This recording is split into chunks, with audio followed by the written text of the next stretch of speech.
What were they doing first? The first thing they were doing is they would sell precious metals, so like gold, silver, whatever. And by sell, they would, sit there and go, hey, like, you can buy these precious metals. We'll hold on to them for you, You don't want to just take these precious metals, like leave them in your garage or something, in your closet in your bedroom. Like someone will steal those. So we'll secure those precious metals we're buying on your behalf. And you can probably already get where this is going. There were no precious metals. There were no precious. So they take a bunch of money, promise you they have all this stuff. And they actually did good enough business that they had an office right in the middle of downtown. They were driving in fancy cars. And they were basically cold calling people and that kind of stuff to make it happen. And I'm sure they're picking on, elderly people who weren't aware of these types of scam, young people who are just like ignorant of this stuff, people who could be bullied into it, like that kind of thing. But, they did that for months and months and months and months. And then eventually what happened is I went to go to work one day, and we were in the same building as them. And I walked into the cold calling is not illegal in the US. We have a do not call list that you're not supposed to call on. But again, the problem is, okay, even if you make it against the law, by the time the law catches up, the people have already made, millions of dollars, and they just bankrupt the company, and because there's no criminal charges for the people who run it most of the time, there are exceptions, they just spin up another business and do it again. But, yeah, so I actually went in to go to work that morning, and I'm like, there's like 6 police officers in the lobby of this building. There's usually a police officer too, because Florida's ridiculously hot, and so anywhere you can get some AC for a 2-3 minute break, hey, I do not blame them at all for taking a little breather from riding around their bicycles and all that. But this particular day, there was like 6 or 7. I'm like, all right, that's like, this isn't enough that I'm kind of, like on full alert or whatever, but this is really kind of weird. And then I got up to the floor I was on, and the doors of the elevator open, and you just see like FBI in big letters on someone's flak jacket, and they're going, hey, where are you going? And it's like, I'm going down to this end of the hallway. I work for the company over there. And they're like, okay, let me just get your name. You're good. And it was basically the FBI had finally caught up with this, the scam company. And just, they showed up. But the people who ran the building, it's not like they were going into the office every day. It was just basically the call support kind of people were there. The call support people, they didn't know enough information to do anything about the people who ran the place, at least not that I'm aware of. But, that office closed. Within a month, the office reopened, and it was a mortgage adjusting company, where the whole gimmick was you would sign over your mortgage to this adjusting company to get, like, lower rates or whatever, and they would handle your payments and all that. So these are people, like, who are facing foreclosure, couldn't pay their mortgages, that kind of thing. And so what happened is in theory, they were negotiating you a much lower payment kind of thing as part of a payment plan and all that. In reality, what you've done is you've legally signed over your property to them, and they don't care if it gets foreclosed on or not. That means nothing to them. But you would be writing your payments to this company, who is then not paying it. And so it didn't matter. Like, you'd suddenly find that the bank would come to repossess your home, and you'd be like, but I'm doing I'm going through these payment processes. It was just a scam company. And I had left the building before that caught up to him. And you had to report it, I'd take the time to be like, report, it's like, no, seriously, there's, like, some terrible stuff happening here. It's very clear, you take 2 seconds to look and go, this is 100% a scam that's illegal. But it takes so long to investigate and catch up. And again, the people are actually putting together these types of companies. Usually, they're never in the building. They're never around. Like, they have, 2-3 steps of removal from the actual illegal activity. So while they're doing something illegal, it's just so hard to pin it down. A lot of times, they're not even based in the U.S. Like, there's a person on YouTube who does glitter bombs. And he actually did a whole thing about there's these scams where they do the Microsoft technical support kind of thing, and they'll go, oh, we're going to, give you this money. Hey, be very careful when you're entering this. If you enter this wrong, it could get me in a lot of trouble. And then while you're like typing into, you know, pay back the $100 that you weren't supposed to receive kind of thing, which you never did receive, that the person, because they're like remote in your desktop, will hit extra zeros to make it like $10,000, and they'll be like, oh god, like, what have you done? Like, I'm gonna lose my job, my family's gonna starve. Like, they really just get you all the way in the guilt so you're off balance the entire time, and that you feel guilty that you've done this thing and all of it's fake. And they get you to, you know, fill up a box with cash money and then try and mail it. Or gift cards or whatever. Like that, I don't know all the specifics around it. They do they've like done an entire video that outlines specifically how the scam works, how they go through it. You know, different police departments who are going after them. But the fact is, the people who actually run the operations aren't even based in the US or Europe or whatever. They're based in some place that, you know, there's not extradition where they can get away with it, that, you know, all that, and they just find people who kind of operate as middle people in the operation here in the US, and so they get in trouble. But yeah. And so those people get in trouble in the US, and they just find new desperate people to fill in the holes.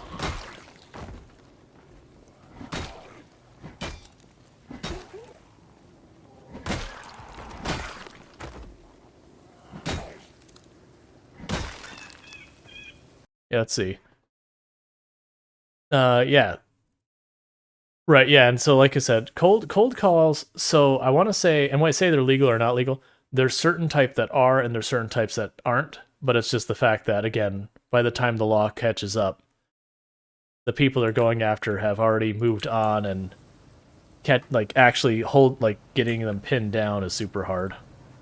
And not that they never happen, you have the people who get overconfident in their ability to get away with stuff, and they don't take their precautions, and you hear about, you know, this person getting nailed with this ridiculous, like, thing.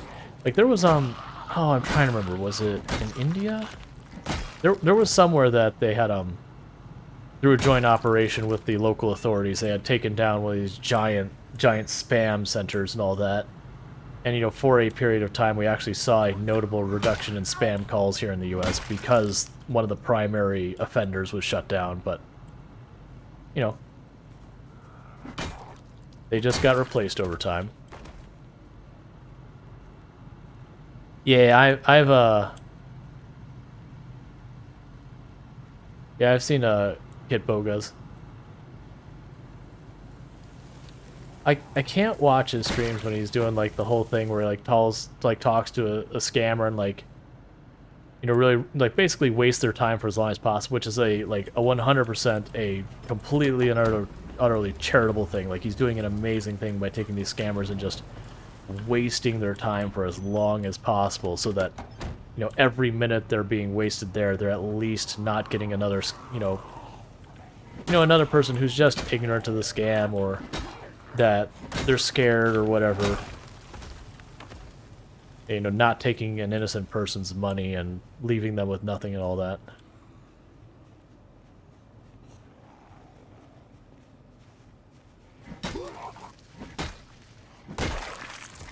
Yeah. Buddy Pox saying, right there with you, I can watch the short form edited videos, but the streams are a bit much. Oh yeah, and I mean, when you think about, like, there's times where he'll keep a scam person on the phone for like a good hour. Like, he managed to get that person where they're not bought into the fact that is. And also, to be fair, like, a lot of these people, you know, a lot of these people who are doing the scams, there's a lot of them who just don't want to be any part of the scam. It's just they're in a desperate situation. This is someplace willing to pay them.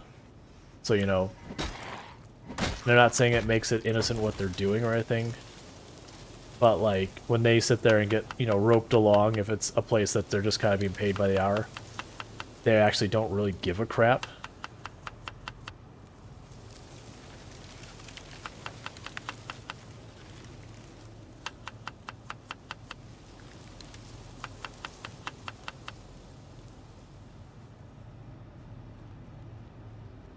Oh yeah, Demon Side saying, my mom loves to laugh about the calls she gets about the Amazon account she doesn't have.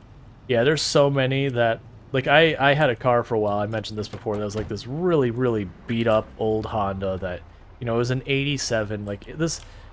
You couldn't find someone to give this car a warranty. Like, people would take one look at this car and say, are you high? Like, I wouldn't get... Like, there isn't a... I mean, there's an actual price. Like, there's no way we'd get this car warranty. And you'd sit there, it's like, your car warranty is expired. You'd be like, yeah, about 20 years ago. Like, there's...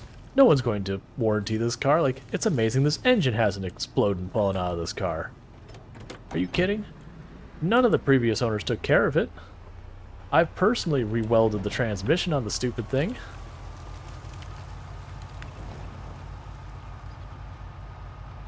Oh yeah, but I actually like that. What's my build? Sure, I can go over that real fast. I'm gonna pause real fast. So the first thing I'm gonna preface is we've actually changed a bunch of stuff on our build just by the nature of playing the game. When we started our build, we started as weak, obese, and unfit. And what that means is we started with 0 fitness, 0 strength, and then the other negative we took was slow healer. So that gave us enough points that we got cat's eye, outdoorsman, dexterous, wakeful, lucky, eagle eye, fast learning, keen hearing, organized, thick skin. Now, when you look at this, where he's like, wait a second, I thought you said 0, 0. We have been playing for about a year and a month, something like just shy of a year and a month at this point. So at this point, we have completely fixed our obese. We are now at a nice, healthy weight. We have gotten ourselves from being weak all the way to stout, and we've gotten ourselves from unfit to fit, or wait, unfit, whatever it is, to fit. So you get the idea. Would I recommend this build to people? No. This is a bad build. Like, just objectively, this is a bad build. Because sure, you can fix most of the negative traits other than slow healer. It just takes so long to do so. It is unrealistic until you've gotten like really, really good at the game for your character to survive. And then honestly, if you just take a high fitness, high strength build to begin with, you're just going to get a lot more mileage out of your character much earlier. And there's so many negative traits you can take that are really not that big a deal. I like to do it because I like it's kind of a 0 to hero build, so you start about as little as your character can have so far as like skilled progress. So I like to go that way. Yep, and I see that hydrate.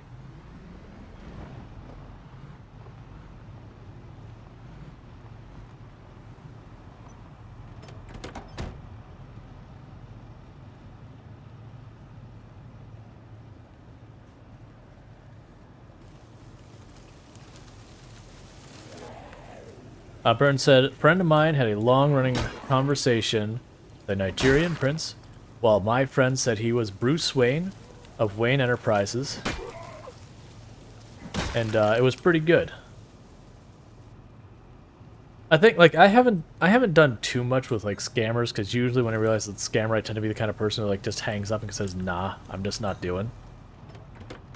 Because also the scammers are, because of people like Kit, the scammers have gone savvy to the point that they'll deliberately do stuff that are kind of tells that it's a scam. That way the person hangs up and that kind of thing. Because they don't want to waste their time with someone who's not going to bite. And they'll also listen, and if they think that the person is roping them along, they'll just immediately hang up. Because while, you know, people like Kit have made that type of thing famous, they're hardly the first one to do it. That said, again, big fan. Like, really like what he's doing. Can't stand watching it, but I do 100% like, that's a person who should be paid money just to do it.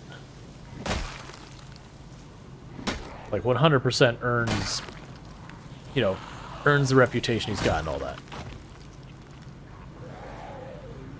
And that's like the classic, like with scam emails, they will deliberately use kind of improper English as well as bad spelling and that kind of stuff. That way anyone who is smart and savvy enough to pick up and go, ah, it's clearly broken English, like this person, we gotta be a scammer. Like, that's intentional. That is, they've done that on purpose these days. Just that way, if you are a savvy enough person, that you just will go like, oh, never mind. Versus, you know, the person who doesn't know that these scams are out there, they don't know about phishing emails and all that kind of stuff. You know, they might be like, oh, you know, it's fine, like, whatever. You know, people misspell stuff, no big deal. You know, this appears to be a panicked email, so of course they would misspell a bunch of things.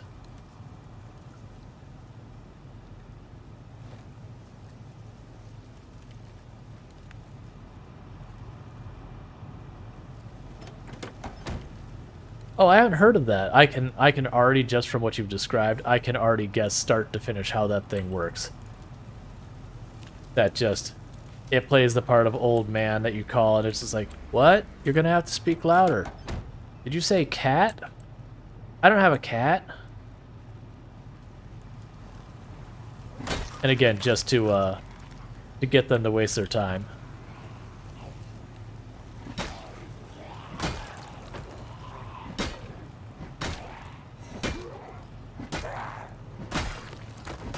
I mean, those are those people that the scam companies target. They're like, oh, that's a person who's probably not going to be up on what the scams are. Lenny's the name of it. Hey, Whistlebeak, how's it going?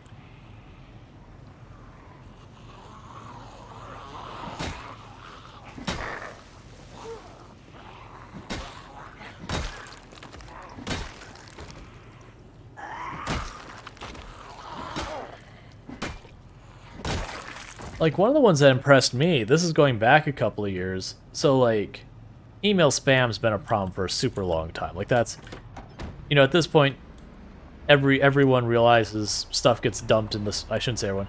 Most people who use email on any level realize that, you know, crap ends up in your spam filter, and you don't check your spam filter unless someone's like, hey, you know, I sent you an email last week, did you get it, or like whatever it is. Because of just how bad the spam situation is with email. But I do remember there was a time, this is probably going back like 3 or 4 years, that there was like this big announcement in tech that it was only like one dude too. It's like this one dude was just running this entire series of servers that were doing all these email scams and spams and all that. And he was doing it on behalf of other people kind of thing. So he'd have all these different scam agencies that would hire him. But that like, it was something like he was responsible for the more than like 60 or 70% of all spam email that went out in the world. And they had shut down his operation. It was just amazing, like, actually having, for the next month or two, just the spam folders just not having that much email in them anymore. Just going, oh my god. One person was just that big of a contributing factor to this, like, global problem.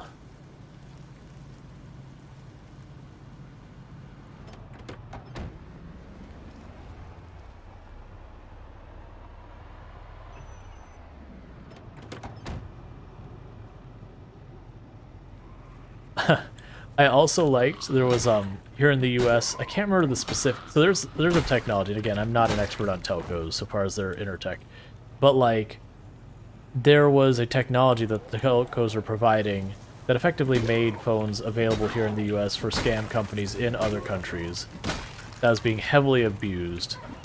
And there was ways that you could actually have identifying information of where calls were sourced and all that kind of stuff, and that the telcos, you know, that functionality wasn't just turned on by default with stuff. And it was this whole thing going back and forth that there was the telcos talking about, okay, well, maybe we'll provide this as like a paid feature for people with their phones. I'm probably getting this technically wrong. I want to be very clear. This isn't my area of expertise. But I remember there was a discussion about that this feature that the telcos had, that if they enabled it would have helped both law enforcement and people protect themselves from scams. But the telco question, I think it was AT&T,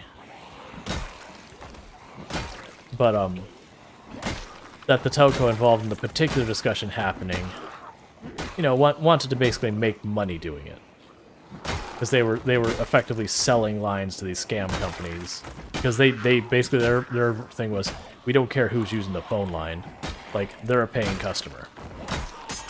And so they're having like this hearing at Congress on it.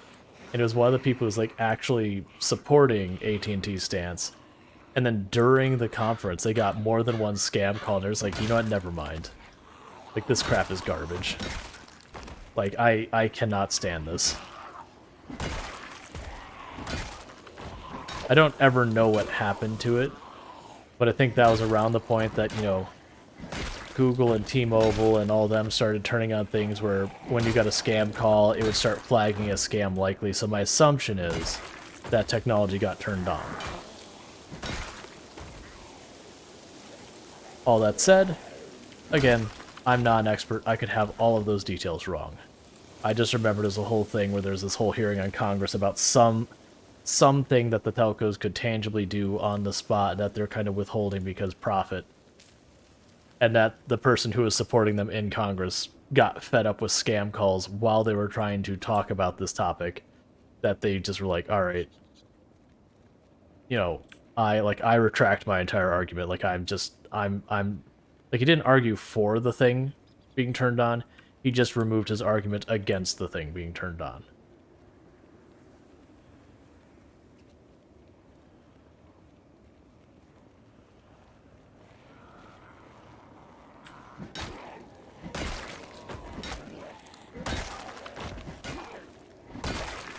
Because I want to say it was around that same time, because of the people who are siding with the telcos on it. You know, there's a lot of people who do, like, political activism and all that. And a bunch of them took a bunch of those congressional numbers that had gotten out and just started leaking them to all these spam companies. You know, going to lead generation websites with these scam companies and just dropping in the numbers everywhere. So I'm sure their phones are being especially blown up during that time.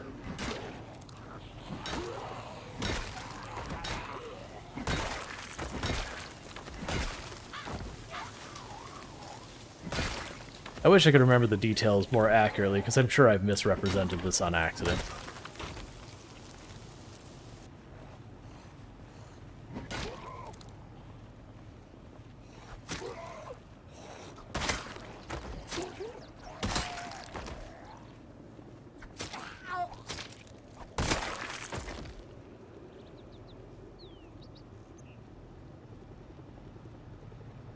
Was we saying, with all the scams and spam, it's no... I didn't see a message about the helicopter. That's the helicopter. I just paused and it stopped. Alright, so a prediction. So that's no good, because I didn't even know the helicopter was coming. So, helicopter time.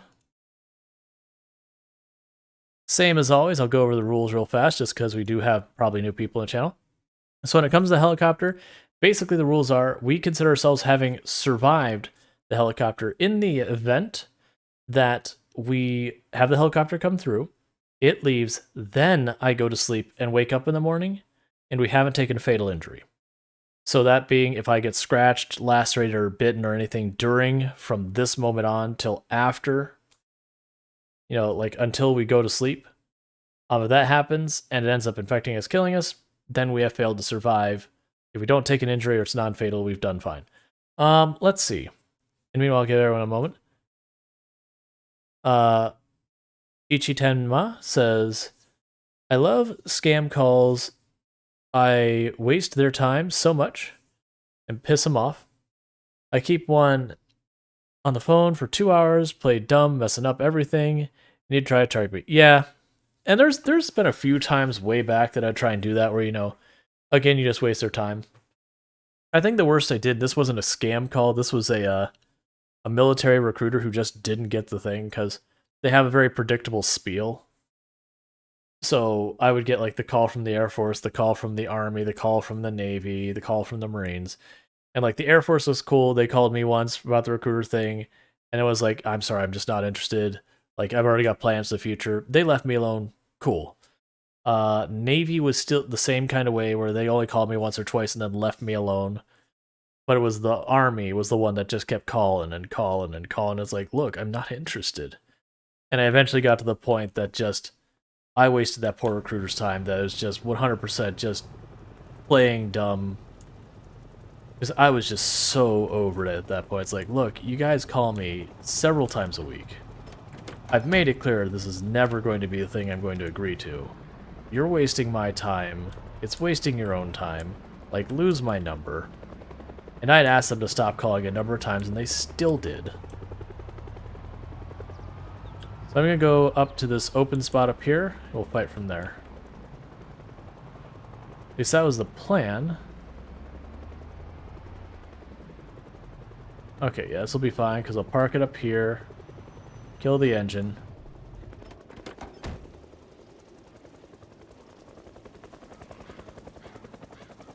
Yeah. Like, and for me, and for the record, it wasn't like some big problem with like the Army at large kind of thing. It was like this one specific recruiter that was working my local area, because that's the way the recruiters worked at that time is they usually had an office either in your town or nearby town, and they would basically call like the either right about to graduate high school or just have graduate high school age group for the local area to try and recruit people for the military. And I had taken what was known as the ASVAB, which is a standardized test that some colleges were using, some weren't, but was effectively an aptitude test that the military liked to use.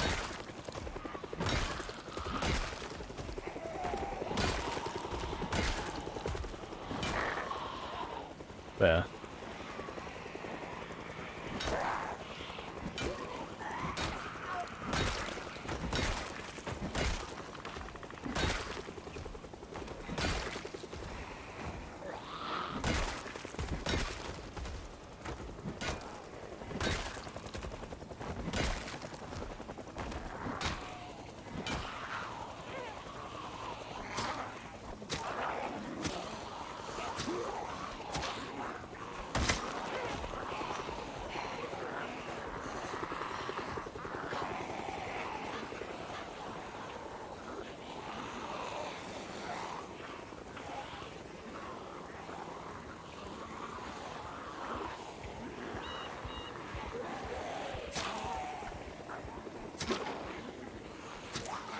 I want to catch up in chat for a moment. Gorf says, ironically, I've been in the army for 15 years, and even I still get recruiting phone calls occasionally still. Yeah, for me, and this isn't a mature thing to have done. Keep in mind, for context, at the thing I was, like, this is something I did when I was like 18 or 19 years old or whatever it was, is, they kept calling and I kept telling them to basically leave me alone. And eventually got to the point, their spiel usually goes like this, like, hey, how's it going? Have you ever thought, have you been thinking about your future? And then they're gonna spiel like, hey, college is expensive, you can go to the army, and they'll help fund your college. They'll usually promise that they can make you an officer, even though they can't promise that, all that kind of stuff. And so it got to the point where I go, like, have you thought about your future? I'm like, yeah, I'm gonna quit. He's like, what? And I basically kept going back with this person was not confused. In hindsight, like, that sounds like a suicide concern and everything. Like, and nowadays, someone probably would have immediately gone, we're taking this person on this number and we're getting a professional talk to them because, red flag. I was just kind of sitting there going, yeah, I'm not going to do this working thing or this school thing. Like, I'm just going to quit. Like, just basically, kind of giving the impression that I just wasn't going to do anything. And I roped this poor guy on for like 30, 45 minutes before finally he just hung up on me in a huff. And the calls stopped after that point from the army. They stopped calling me. So I'm like, hey, you know what? I had fun with it, and I got what I wanted in the first place, was for you to stop calling me. And if you had just taken my hint the first 3 times I gave it, we could have saved everyone the time and hassle. But, and let's see. Ichi Tenma says, it's fun as long as I have him on the phone and someone else isn't getting bothered. Yeah. And Gorfy says, the standards requirements they are held to is stressful. They try everything and anything to get their position. Yeah, and there's been a real problem, and I can't, like, and this isn't me accusing the local army recruiter, but I do know there's a number of times that the recruiters for the military would be like, oh yeah, with your ASVAB score or whatever, like, we can have you in an officer position right away out of boot camp, that kind of thing. And then, you get done with boot camp and like, I don't know what you're talking about, like, that's not a thing that happens. Like, there are processes to become an officer. That is not one of them. The recruiter lied to you. But, at that point, you're already... you've already gone through boot camp, you're already that far in.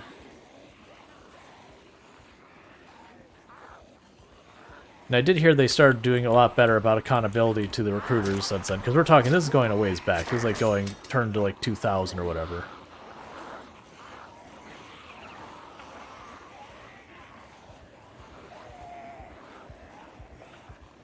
Yeah, I couldn't tell you, Whistlebeak. I have no idea how those military procedures work at all. because I have always been one that if someone asks me to do something that either I morally disagree with or I think doesn't make sense or whatever, like any of those kind of things, I have been absolutely the person who will speak up. Generally speaking, that's the opposite of what the military wants. They don't want the soldier who goes, hey, you know, I need you to do this. And you go, but I don't think that's a good idea. Like, I'm going to push back. Like, that's not what the military wants. And that's not effective for the military either. It's not that it's like inherently they're trying to suppress you as a human being or something. It's just they need you to move fast without question. And that's just not the kind of person I am. So either A, I would be uppity all through boot camp and probably get thrown out, or B, they would crush it out of me and I'd be a different person on the other side. And one I don't personally feel would be for the better. But that's a separate issue.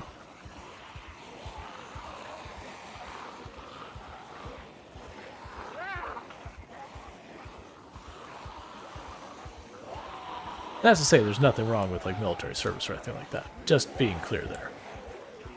I just do not believe I am a good fit for it. Especially now that, you know, I am where I am in my life. I'd probably go to enlist and they say, nah, sorry. You're just not what we're looking for. We're not looking for a person that we tell you to do a bunch of jumping jacks and you go, hang on, I need to breathe for a minute. Hang on, my ankle hurts.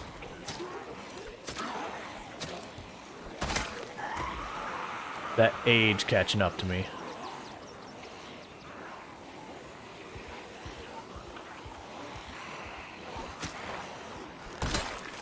Yeah, at the time, like, assuming my insubordinate tendencies were dealt with in boot camp, like they probably would take me or whatever. But there's a good chance, like, I would have gotten uppity in boot camp and either not have, like, I probably would have bailed on my own kind of thing, but there's a good chance it could have also been thrown up just like this person is, like, just not going to cooperate, they're not worth the time.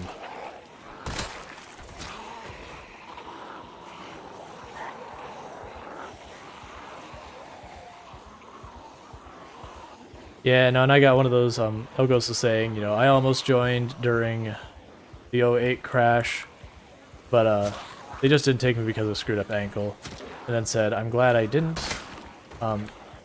now, because, to be honest, I had a friend who went to Afghanistan, and, it was not the best experience. Yeah, I've got a friend that served, Marine, and like, he went out there and he suffered badly. I'm probably gonna use the wrong words. His squad Rual was hit with an IED, and he is only alive because the people in front of him took the hit. So, like, he is alive because his other squad members did not come home alive, as it were. And as much as I love the guy, he is a fairly simple-minded individual. And that's not military, that's just the way he's been. Good guy. But he's the kind of person who you would say, I need you to move that brick wall. You don't have tools. And he would move the brick wall without tools. He'd find a way. And it's just like not the practical thing. But yeah, so he came back and he was pretty roughed up.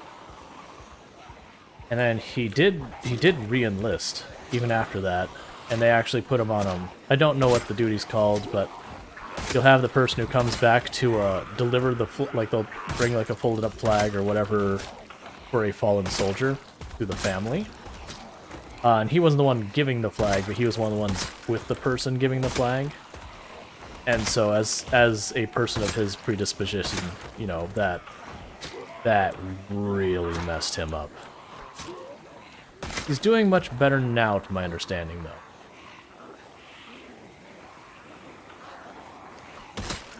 But yeah, there's no such thing as a good war.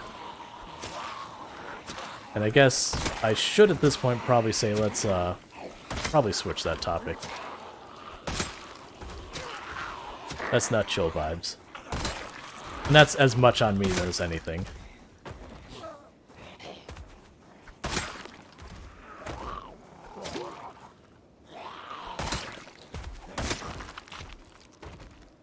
Well, feeling pretty good about Rosewood. We had a helicopter show up, and we're still standing. We didn't even leave where we were at. And they're not.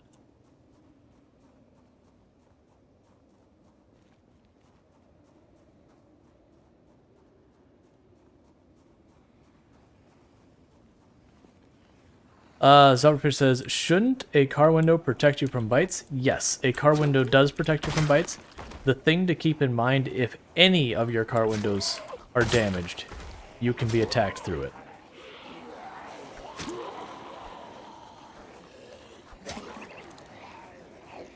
So, like, if your passenger car window is broken or your back window, you can still get damage through that. The idea is, like, they don't have an animation for, like, the zombie climbing halfway into the window and, like, grabbing you kind of thing.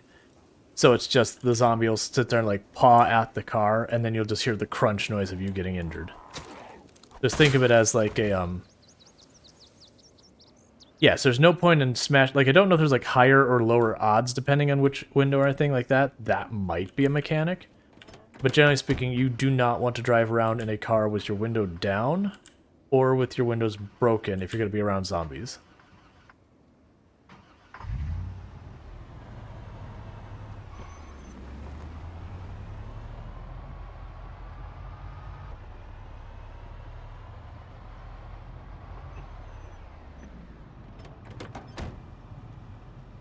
No. You do, like, if a car is locked, you will have to, you either have to find the keys, or you have to, break your way in.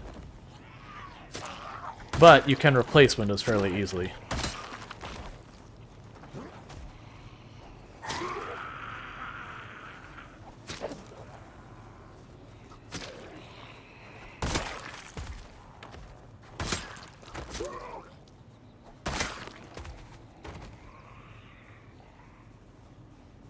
Alright, should Whistlebeak? I've definitely taken injuries where my driver's side and windshield were intact, but my passenger window is busted.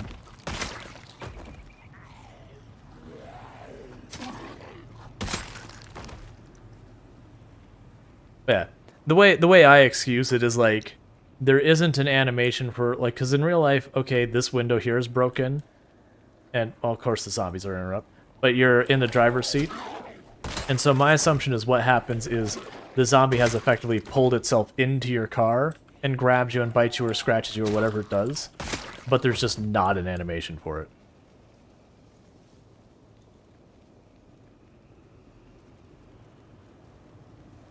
But yeah, you can certainly do a test. Just make a brand new character. You know, smash a window, sit in a seat, honk your horn, and just sit in that seat until you know, start taking injuries. And you might have to repeat it once or twice if, like, the window on your side breaks first or whatever. But the idea is deliberately leave windows open and just see if you still take injuries. I'm fairly certain you can take injuries through any window. I'm pretty sure that's happened to me. Like I said, I don't know if it's lower chances or it takes longer. I don't believe it does. But yeah. I mean, we could actually do a test here in a second if we want. If people want me to take a break from what we're doing right now, I could certainly take a character real fast, put us on a high zombie pop, spawn in West Point, climb in a car, and just, you know, do it.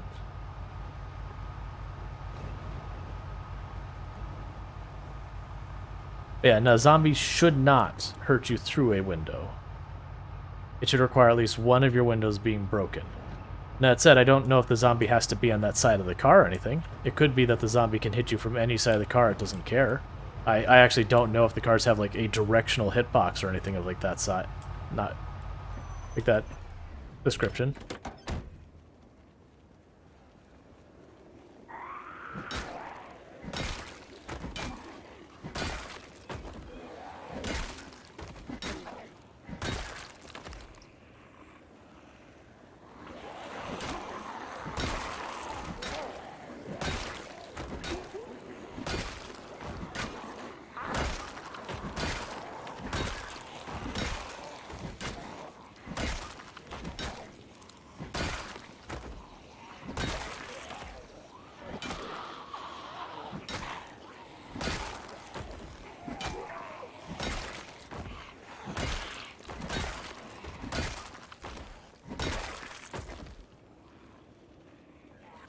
You know, we can test this really easily. I'm obviously not going to test on the character I care about. Do people want me to science? We're about to go to sleep, so now would be a good time I can stop and do a science. Or I can just keep going with this. Because what I can do is I can take a car, smash the passenger window on a fresh character, smash the passenger window, aggro a single zombie, climb into the car from the passenger window when the zombie gets close, switch seats over to the driver's side, and sit there and see if we get hurt. Yeah, alright, we'll do the science. Let me just... Wait, hunting knife? Sure. Let me just wrap up this day in game. So we can end our prediction and all that, and we'll do a little science.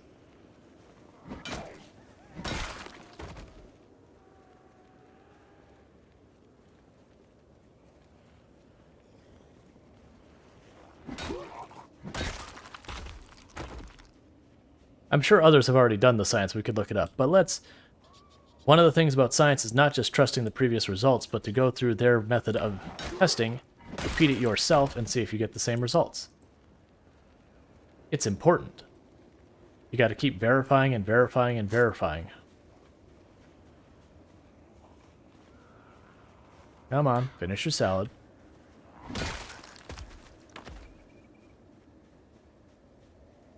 How are we not drowsy yet? I mean, I'm expecting to be drowsy like any second now, which is the reason I'm deliberately not pulling those really big groups over there. I expect to be like 1 or 2 crowbar swings from being sleepy.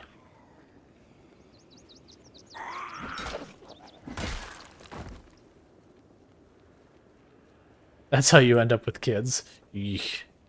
Yeesh.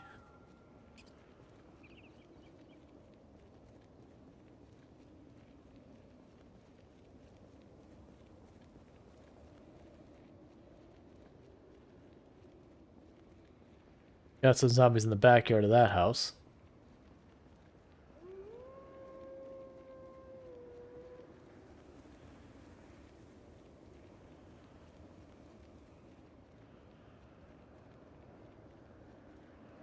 Alright, we might just turn around and go to sleep, because I'm not seeing any oh, there's a group of zombies. We can kill this group of zombies over here. That should be good to wrap us up. Is that the road to the prison? I don't think that's the road to prison. What is that road? That's probably just a back road to, like, one of our main drags, like a secondary option. Because I'm pretty sure the road to the prison is the one that goes straight south from here.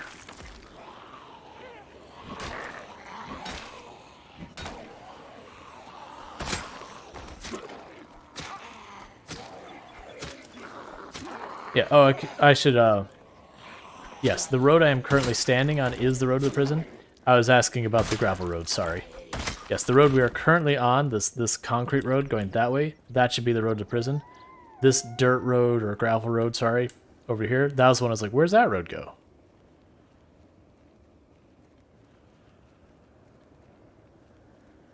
The road from the PD is the one intersect, yeah. Yeah, so it's police department, go down here. That road to the south is definitely a prison. I think it's this dirted road here, or gravel road here, that it's like, that was the one I was like, where does that road go? I think it just probably connects to one of the other major roads.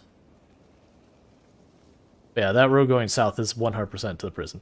That's the thing, like, I asked, you know, it's like, is that the road to the prison? It's like, I could definitely see where I was standing on the road to the prison asking about a different road, and I just wasn't conveying that context in any way.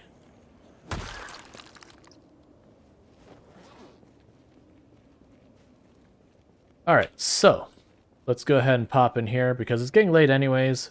We're at exertion, we're queasy, it's fine.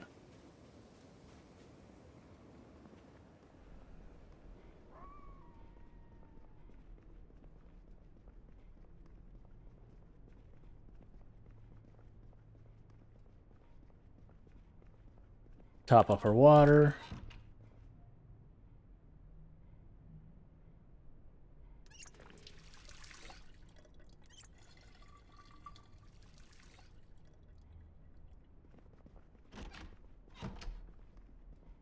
And there's Drowsy. Like, I figured Drowsy was coming, like, any time now, which is the reason we're kind of backing off our things. Like, okay, we're gonna get Drowsy.